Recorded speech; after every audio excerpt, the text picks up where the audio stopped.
আসসালামু আলাইকুম রহমতুল্লাহি ওয়া বারাকাতুহু। আশা করি আপনারা সকলেই ভালো আছেন।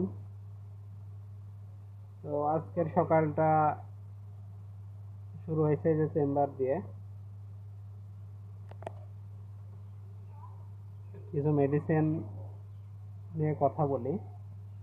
এখন প্রচণ্ড গরম পড়ছে, যার কারণে বেশ প্রবলেম পড়ছে মানুষ। কিছু রোগ দেখা দিচ্ছে এই গরমে, যেগুলো হয়তো গরম চলে গেলে ঠিক হয়ে যাবে, ঠিক আছে, কিন্তু এ থেকে মানুষের রোগ প্রতিরোধ ক্ষমতা বা ইমিউনিটি শক্তি এটা কমে যাবে আর কি। বিশেষ করে গরম লাগছে, এটা হচ্ছে একটা মেডিসিন আছে ঘরমি গরম নামে পরিচিত। ঘরমি গরম, এটা হচ্ছে ডালকামরা। ডালকামরা মেডিসিনটি এই গরমে খুবই কার্যকারী। তাই অবশ্যই যাদের একটুতেই গরম লাগছে তারা হোমিওপ্যাথিক ট্রিটমেন্ট নিন, হোমিওপ্যাথির সঙ্গে থাকুন। হোমিওপ্যাথি যেহেতু ট্রিটমেন্ট করে লক্ষণ ভিত্তিক, হোমিওপ্যাথির মেডিসিন আছে সিজনালি কিছু।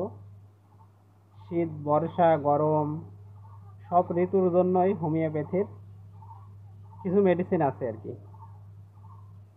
তো যেই ঋতুতেই যে রোগী হোক না কেন, আমরা সেই ঋতু অনুযায়ী ট্রিটমেন্ট দিয়ে থাকি আর কি। তাই দয়া করে আপনারা অবশ্যই হোমিওপ্যাথি ট্রিটমেন্ট নেওয়ার চেষ্টা করুন। আপনাদের ছোটোখাটো যে রোগগুলো আছে সেগুলো থেকে বাঁচার জন্য, সেগুলো থেকে নিরাপদে থাকার জন্য আপনারা অবশ্যই হোমিওপ্যাথি ট্রিটমেন্ট নিন। হোমিওপ্যাথির বিকল্প নাই।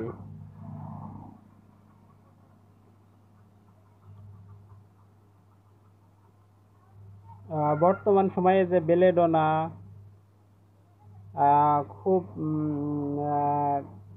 গা ঘামার পরেই ঠান্ডা লাগছে আর কি, গায়ের ঘাম গায়ে বসে ঠান্ডা লাগছে, এর জন্য একোনাইট, বেলেডোনা, ব্রায়োনিয়া এগুলো অবশ্যই আমরা ব্যবহার করি। শুষ্ক মৌসুমে বা শুষ্ক জন্য অনেক সময় ব্রায়োনিয়া অনেক ভালো কাজ করে আর কি।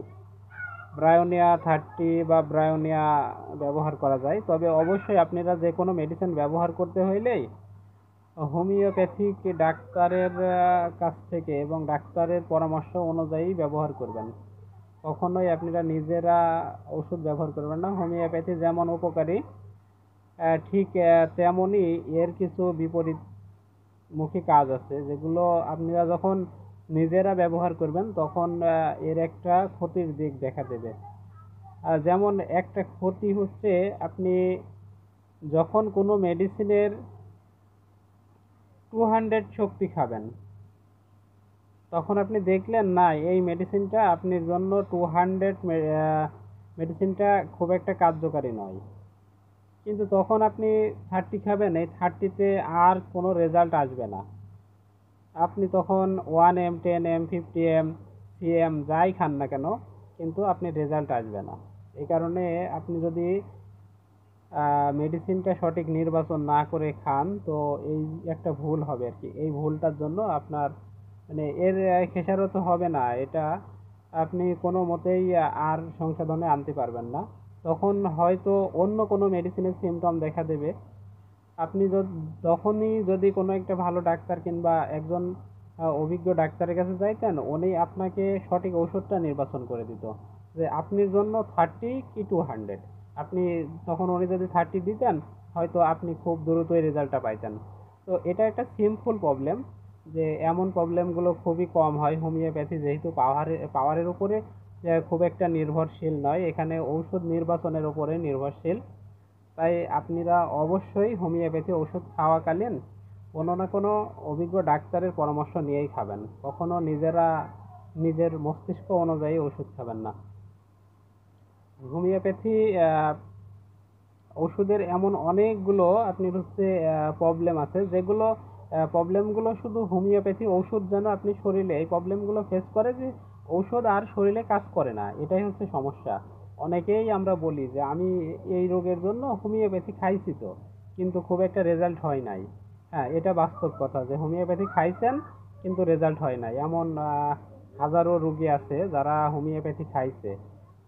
তো এই যে হোমিওপ্যাথি খাইছি কিন্তু কোনো রেজাল্ট হয় নাই, এর পিছনে কিছু কারণ থাকে। নর্মালি যে কারণগুলো থাকে তার ভিতরে হচ্ছে আপনি বিশেষ করে হয়তো ডাক্তারের কাছে গেছেন, আপনি একটা ডোজ ওষুধ খাইছেন, খাওয়ার পরে এখানে রেজাল্ট আসলো না, তখনই আপনি বললেন যে না আমি তো হোমিওপ্যাথি খাইছি কিন্তু রেজাল্ট নাই, আমার রোগ সারে নাই। এটা বলাটা সিম্পল। আবার আপনি ওষুধের পাওয়ারটা সিলেকশন করতে হয়তো ডাক্তারবাবু ভুল করছে, কিংবা ভুল বলতে ডাক্তারবাবু হয়তো অনেক সময় কনফিউজ হয়ে যায় যে এখানে 30 দিলে ভালো হবে না 200 দিলে ভালো হবে। তো এই যে কনফিউজগুলো দূর করার জন্যই তো হোমিওপ্যাথির ভালো অভিজ্ঞ ডাক্তারের কাছে যাওয়া লাগবে আর কি। তো এই কিছু প্রবলেম থাকে। আপনি হচ্ছে যখনই মেডিসিন খাবেন তখনই অবশ্যই একটা ভালো অভিজ্ঞ ডাক্তারের কাছ থেকে খাবেন, তাইলে দেখবেন আপনি খুব দ্রুতই রেজাল্ট পাবেন। আসলে কথা বলার অভ্যাস নাই আমার আমি কথা বলতেও পারি না। সব কিছুর একটা অভ্যাস লাগে, এটা বুঝতে পারি আমি।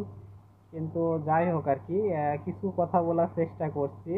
তো আপনারা অবশ্যই গরম থেকে একটু যতটুকু সতর্কতা বা যতটুকু সতর্কতা অবলম্বন করা যায় গরমের দিক থেকে আপনারা একটু চেষ্টা করুন। আর বিশেষ করে গরম থেকে যে রোগটা দেখা যাচ্ছে সেটা হচ্ছে আমাশয় বা প্রচণ্ড শরীর চড়া হচ্ছে আর কি। শরীর চড়া হয়ে আমাশা হচ্ছে, যেটা হচ্ছে পেটের ভিতরে হালকা কামড় দিচ্ছে। এটা সিম্পলি মার্সল নাক্সের কিছু সিমটম আসছে, কিন্তু আপনারা ওই মুহূর্তে প্রচণ্ড দুর্বল হয়ে যাচ্ছেন। হ্যাঁ, তাই দুর্বলতা কাটানোর জন্য হোমিওপ্যাথি একটি মেডিসিন আছে, এটা হচ্ছে সিনাঅফ। হ্যাঁ, এই সিনাঅফ মেডিসিনটি যদি সিমটম আসে তো অবশ্যই আপনারা এই মেডিসিনটা যে কোনো ডাক্তার বা যে এখন বর্তমানে ভালো হোমিও অভিজ্ঞ ডাক্তাররা বা আপনারা যারাই হন আর কি, দেখবেন যে সিনা মেডিসিনের যদি লক্ষণটা আসে তাহলে আপনারা এটা প্রয়োগ করতে পারেন। বিশেষ করে হচ্ছে পেটের এই পীড়াতে আমি বেশ কিছুদিন একটু ভালো রেজাল্ট পাচ্ছি আর কি সিনা অফ দিয়ে। আর হচ্ছে আহ, আপনারা উম, বিশেষ করে হচ্ছে বাচ্চা বাচ্চা পেশেন্টদের দেখছি গায়ের যে ঘাম গায়ে বসার কারণে অনেক সময় ঠান্ডা লাগছে। এই ঠান্ডার জন্য আমি মেডিসিন দিচ্ছি, বিশেষ করে সিমটম ব্রায়োনিয়া আসছে, যেহেতু শুষ্ক আহ, এই শুষ্ক মৌসুমে ব্রায়োনিয়া, ডাল কামড়া এগুলো আসছে। তো এই আর কি, ভিডিওটা বড় করছি না, আমি আসলে কথা বলতে পারি না, তারপরেও কিছুটা চেষ্টা করা। আহ, যাই হোক, আপনাদের মূল্যবান সময় হয়তো নষ্ট হয় আমার ভিডিওগুলো দেখে, তো আপনারা ক্ষমা করবেন আর কি। আমি চেষ্টা করছি যে কিছু শেয়ার করার, যার মাধ্যমে যদি একজন মানুষ কিংবা ন্যূনতম একটুখানি উপকারও আপনারা পান, এই জন্যই আমার ভিডিওটা করা। তো আসসালামু আলাইকুম রহমতুল্লাহি ওয়া বারাকাতু। আশা করি আপনারা ভালো থাকবেন, এটাই আশা করে আমি আমার ভিডিওটা শেষ করছি।